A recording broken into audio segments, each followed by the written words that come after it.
Hello, class. Okay, so we are starting chapter 3. We're going to keep reviewing journal entries, but in this chapter, we're going to talk about the difference between accrual basis and cash basis accounting. We're going to look at 4 different categories of adjusting entries.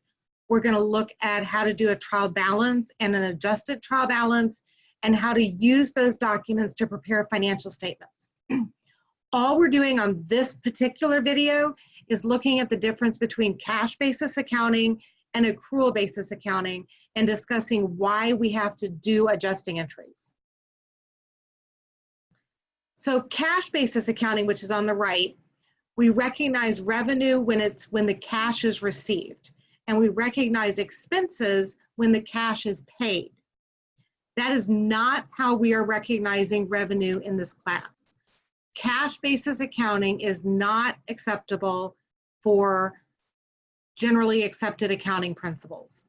We're using accrual basis accounting. So accrual basis accounting recognizes revenues when they are earned and expenses when they are incurred. So for example, if we perform a service, but the customer is going to pay us later, we still recognize the revenue because we earned it when we performed the service. If we incur an expense, but we're going to pay it later, we still record it as an expense because we incurred it.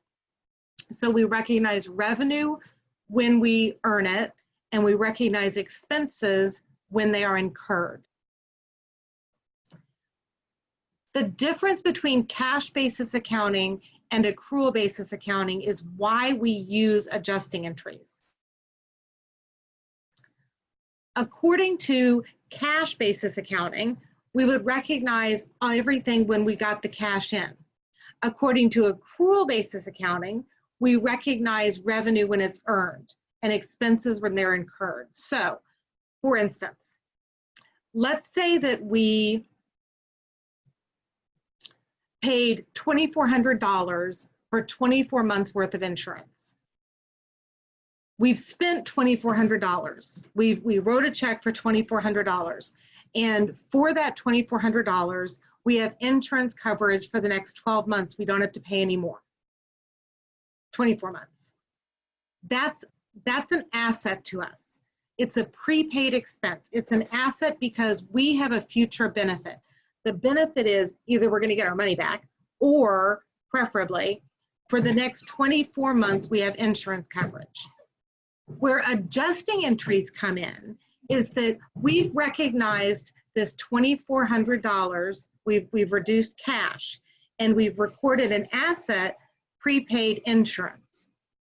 But every month we need to record the expense because we haven't recorded any revenue or expense. We haven't recorded any expense, even though each month we're going to have some expense. You can't wait till 24 months to record the expense because then you'd have $2,400 worth of expense in the last month, and that wouldn't make any sense.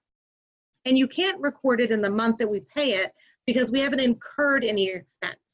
Instead, we use a special type of journal entry called an adjusting entry to record that expense every single month until we've used up all of our prepaid expense. So that's what I want you to get out of this particular video is the difference between cash basis and accrual basis and why we have to do adjusting entries. The entire purpose of adjusting entries is to record revenue and expenses in the correct period. That's on the quiz. The entire purpose of adjusting entries is to record revenue and expenses in the correct period. The other thing that you will notice about adjusting entries is that a balance sheet account and an income statement account are always affected. For instance, in this case, as we record the insurance expense, the asset, prepaid insurance, will be reduced, and the expense on the income statement for insurance expense will increase. We have a balance sheet account and an income statement account.